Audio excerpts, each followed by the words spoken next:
I don't know कि एक particular protest में एंटी नेशनल प्रोपोगंडा फैलाने के लिए फॉरेन फंडिंग हुई थी या नहीं, और मुझे ये भी नहीं पता कि वहाँ एंटी नेशनलिस्ट भरे पड़े थे या नहीं, और मैं ये भी नहीं जानता कि जो भी लोग इस सब का दावा कर रहे हैं वो सही है या नहीं। लेकिन इस पर्टिकुलर प्रोटेस्ट में या किसी भी सभा में या किसी भी तरीके के आंदोलन में भारतीय सेना के लिए गाली दी जाएंगी, हमारी भारतीय सेना के लिए गलत गलत टिप्पणी की जाएंगी और अपनी हर सीमाओं को लांघकर उनके लिए अभद्र भाषा बोली जाएगी। तो मुझे नहीं लगता कि वो आंदोलन या वो सभा किसी भी तरीके से नेशनलिज्म से जोड़ी जा सकती है। और इवन मुझे ये लगता है जिस देश के प्रोटेस्ट में उसकी आर्मी को नीचे दिखाया जा रहा हो तो वो प्रोटेस्ट देश का भी नहीं हो सकता, क्योंकि देश की नींव होती है आर्मी। और अगर किसी प्रोटेस्ट में उसी आर्मी को टारगेट किया जा रहा हो, उसी आर्मी को नीचे दिखाया जा रहा हो, तो उन प्रोटेस्टर्स को ओपनली एंटी नेशनलिस्ट बोला जा सकता है। And that's why people said things like that कि वो पर्टिकुलर प्रोटेस्ट एंटी नेशनलिस्ट से भरा पड़ा था। वो प्रोटेस्ट एक जेन्युइन प्रॉब्लम से ज्यादा एक प्रोपोगेंडा बन चुका था, जो नेशनलिज्म के लिए खतरा बनते हुए एक टाइम बॉम्ब का काम कर रहा था। और जो लोग इस प्रोटेस्ट को रेगुलेट कर रहे थे वो कभी ना कभी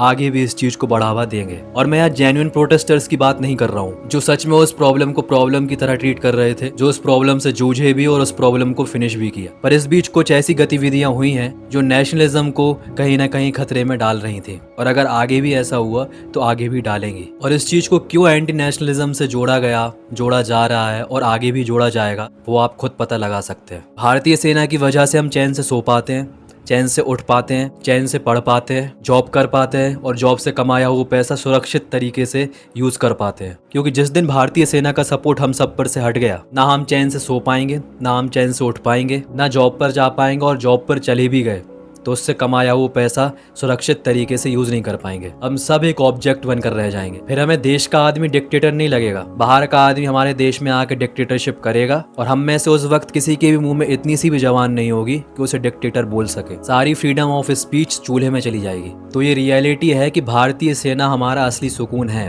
तो उनके लिए एक शब्द भी बुरा मत बोलिए। जय हिंद, जय भारत, जय भारतीय सेना, वंदे मातरम।